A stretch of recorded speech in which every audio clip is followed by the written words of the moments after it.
meditação nessa hora. Nós vamos ainda seguir os cânticos de Natal e hoje nós vamos ler Lucas 1. Não sei se está bem visível, porque eu estou usando uma tradução um pouco diferente, mas você pode abrir sua Bíblia. Lucas 1, 46 a 55. E diz a palavra do Senhor. Então disse Maria: minha alma engrandece ao Senhor, e o meu espírito se alegra em Deus, meu Salvador, pois atentou para a humildade da sua serva.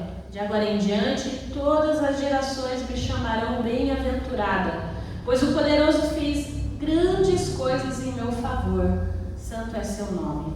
A sua misericórdia estendeu-se aos que o temem de geração em geração. Ele realizou poderosos feitos com o seu braço. Dispersou os que são soberbos no mais íntimo do coração. Derrubou o governante dos seus tronos, mas exaltou os humildes. Encheu de coisas boas os famintos, mas despediu de mãos vazias os ricos. Ajudou a seu servo Israel, lembrando-se da sua misericórdia, para com Abraão e seus descendentes para sempre, como dissera aos nossos antepassados. Oremos. Pai, nesse momento nós pedimos a iluminação do Teu Santo Espírito, que o nosso coração esteja aberto para receber a Tua palavra como terra fértil e que a Tua palavra, como semente boa, cresça e dê frutos a 100 por 1. Assim nós oramos e pedimos por Cristo Jesus. Amém. O Natal de Jesus é a festa do cântico e da música, né? Sempre cada um de nós vai ter, quando você pensar em Natal, mesmo que não seja uma data, às vezes, tão palatável para você ou para sua família, sempre vai ter uma canção que lembra o Natal. Né? Seja um hino da igreja ou mesmo as músicas seculares, que sempre trazem para a gente, né? Natal traz música. E Lucas, a gente pode dizer que é um dos primeiros hinologistas da história da igreja, né? Porque a gente tem aqui várias canções, né? E o hinologista é alguém que é versado no estudo de hinos, de cânticos, né? Então, o médico amado também traz pra gente um evangelho musical. E aí, a gente já falou dos 5 hinos de Natal, né? Que são esses que a gente pode tirar do evangelho de Lucas, que é o Beatitude, que é o Cântico de Isabel, que a gente falou semana passada, o Magnificat, que nós vamos ver hoje, o Benedictus, o Gloria in Excelsis Deo e o Nunc Dimittus. O latim nosso não está muito bom. Lembrando que esses são o primeiro trecho da música, né, em latim. Por isso que também esses hinos.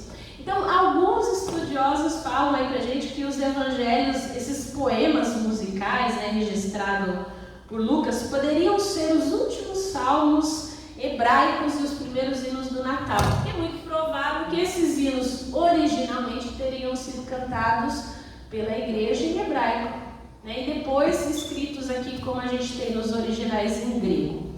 E aí, talvez você se pergunte, quando a gente pensa em poesia, né, quando a gente pensa no estilo poético, talvez você pergunte por que esse estilo e por que tanta música, né? Porque às vezes a gente pode parar para pensar, mas por que tanta música? Mas eu queria pensar com você, primeiro, a poesia, ela traz expressão, ela é, né, a expressão do ser humano diante da beleza. E também diante do assombro, diante da dor. A gente consegue, através da poesia, expressar vários sentimentos, que são muito fáceis de serem entendidos. E a poesia, ela é uma forma de literatura que desacelera a mente e o coração. Ninguém consegue ler poesia correndo. Você pode até tentar, mas para você conseguir entender e incorporar aquilo, você precisa parar. Então a poesia, ela desacelera a mente, ela desacelera o coração, e é um estilo assim que traz pra gente um momento de reflexão, pra gente poder assim sorver, saborear, regozijar a mensagem que é trazida.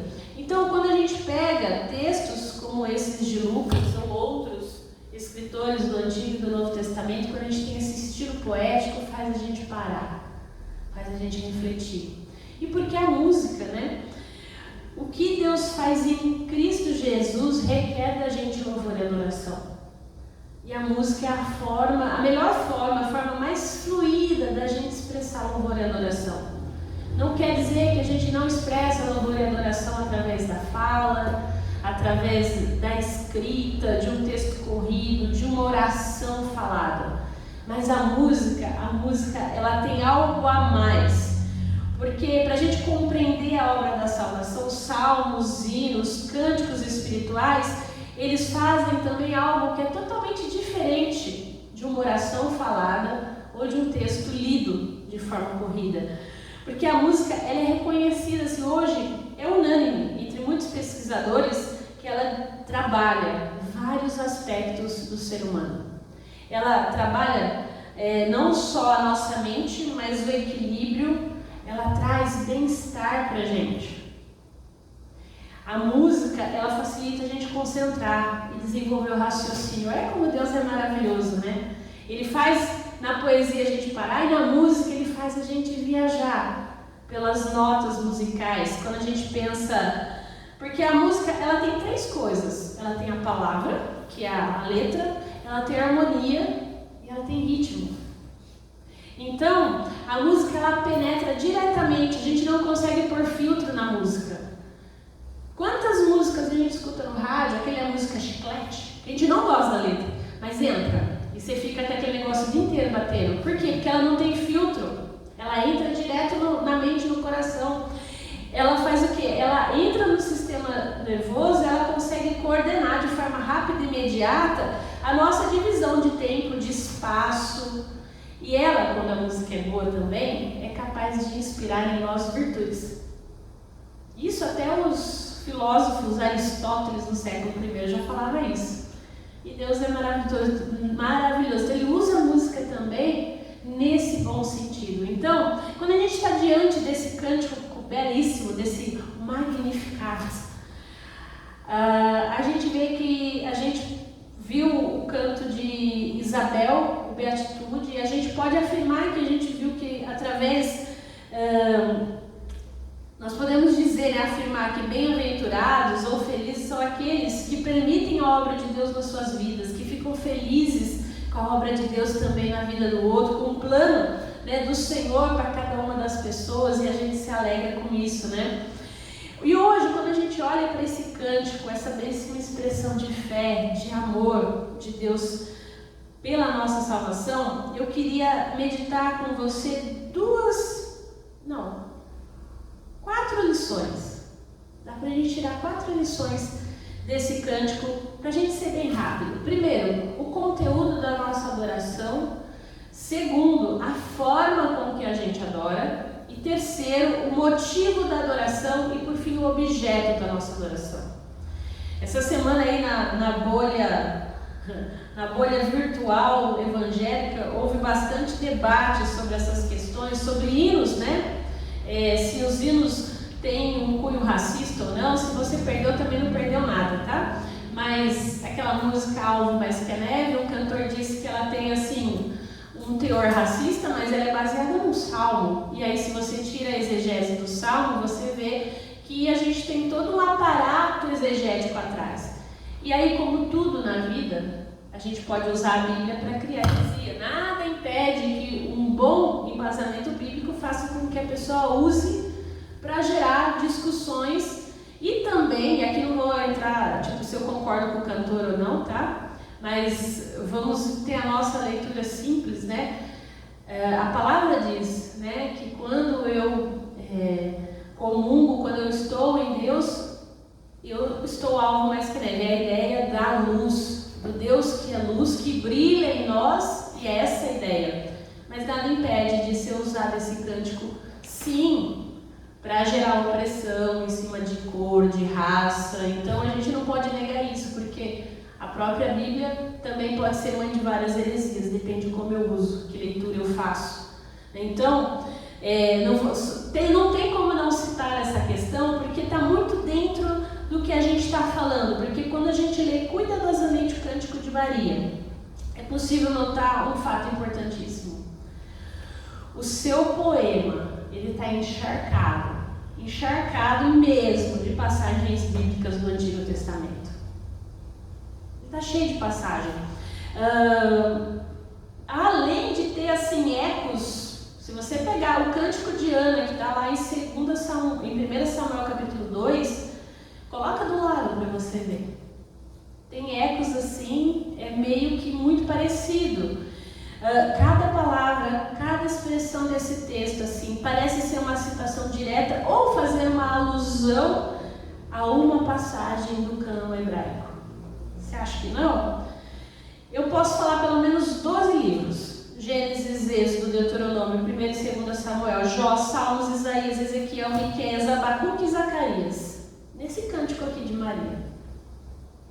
Então está encharcado. São cerca de 40 citações num único texto.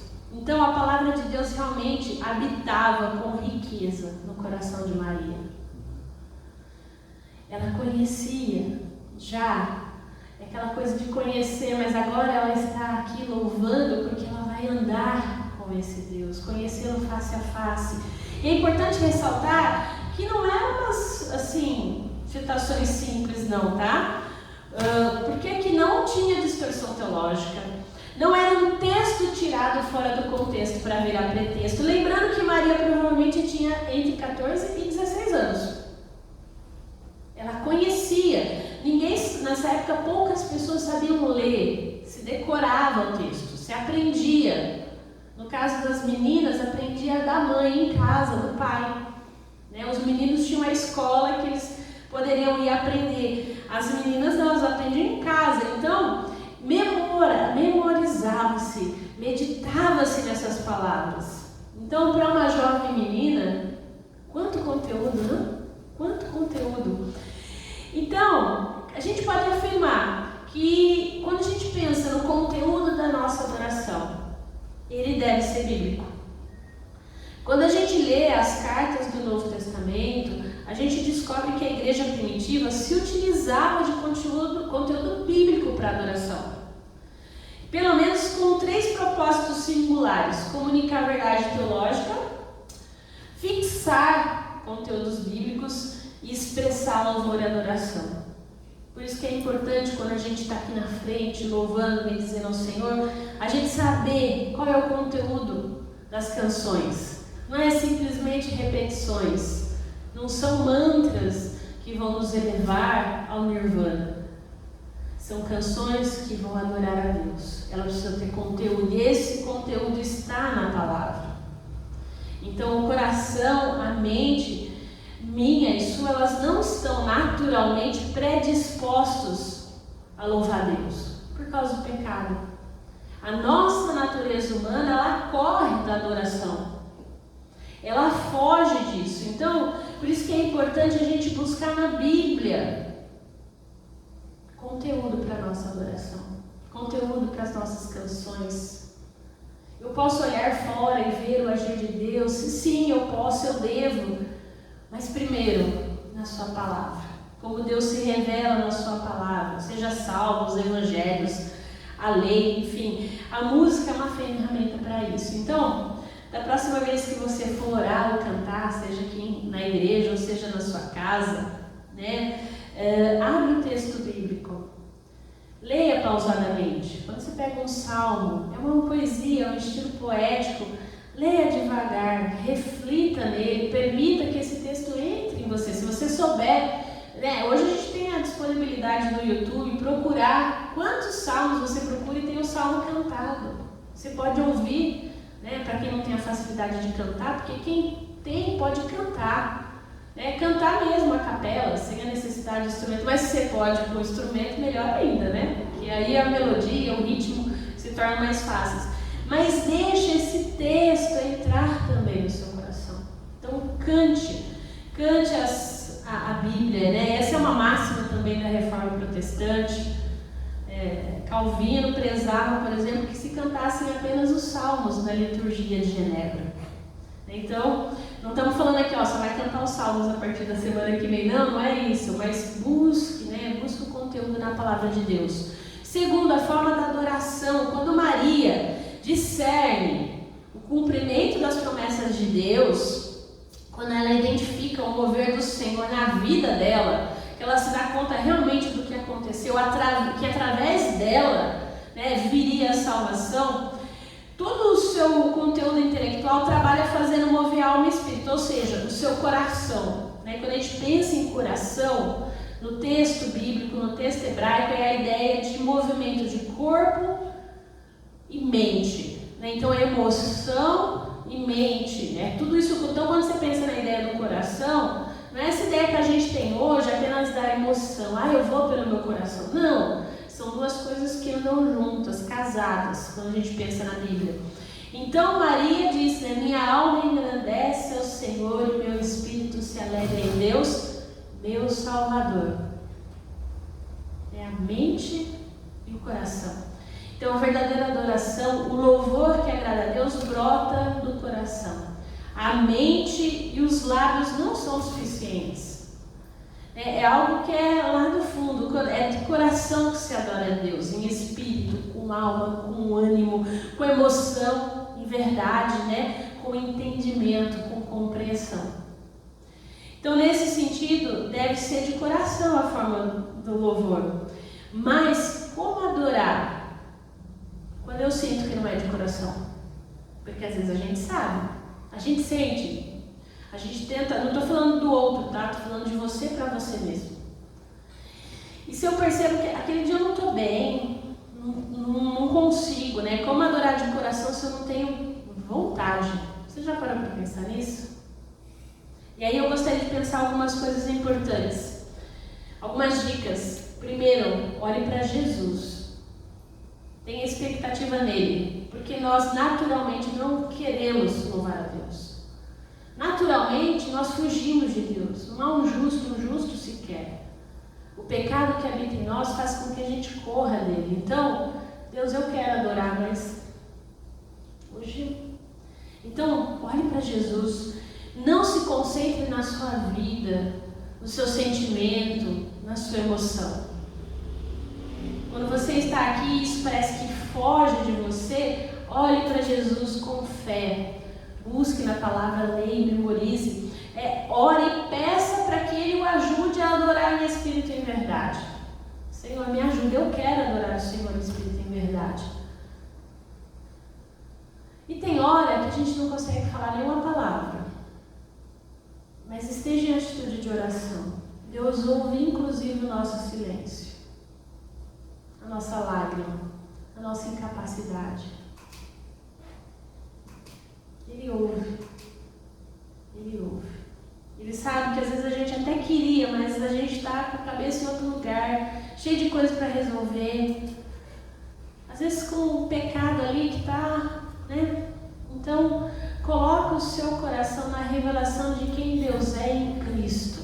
Isso está na palavra dele. Se a adoração é fogo, então a verdade revelada é combustível para que esse fogo queime. E qual que é a verdade revelada?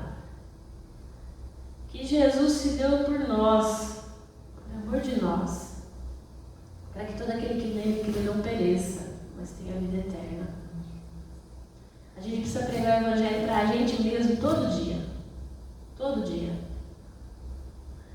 E por fim, persevere em tudo isso pacientemente, porque não é da noite para o dia. E tem hora que parece que você está bem, você assim, nossa, estou espiritual, estou na unção. Aí na outra semana, Deus do céu, parece que passou um rolo compressor em cima de mim, tudo virou de ponta cabeça. E Senhor, sinceramente, eu nem queria estar aqui na igreja hoje, mas eu estou aqui. Então persevera. Senhor, eu estou aqui. Tem dia que é só isso. Senhor, eu estou aqui. Como Maria, eis-me aqui. Deixa Ele fazer a obra em você.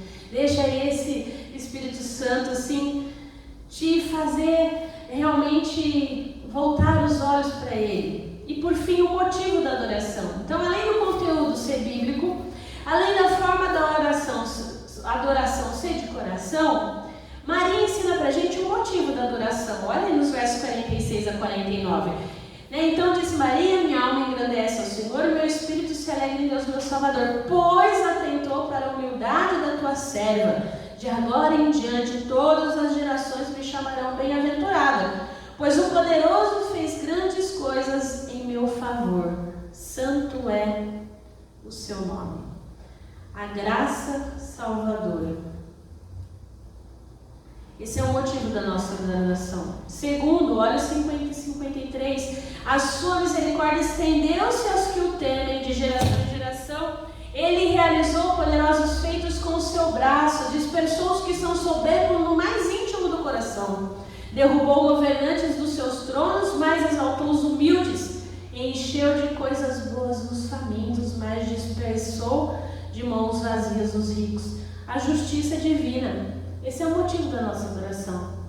A gente pode achar que ela tarda, mas ela não falha. Então o motivo da nossa adoração também é que Deus é justo. E por último, o 54 a 55, ajudou o seu servo Israel, lembrou-se da sua misericórdia para com Abraão e seus descendentes para sempre, como dissera aos seus antepassados.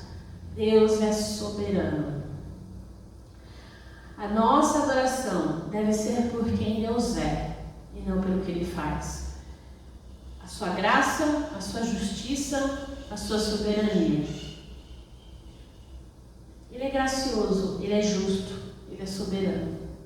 Eu não entendo muitas das coisas que Ele faz, mas Ele é Deus.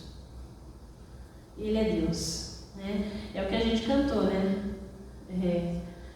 A gente pede para Deus cobrir. Ele é Deus. E por último, o objeto da nossa adoração. Maria revela que o objeto da sua adoração não era senão o próprio Deus. Olha aí o 46, 47, né? Quando ela fala que o meu espírito se alegra em Deus, meu Salvador. Em quem a gente tem se alegrado? Por quê?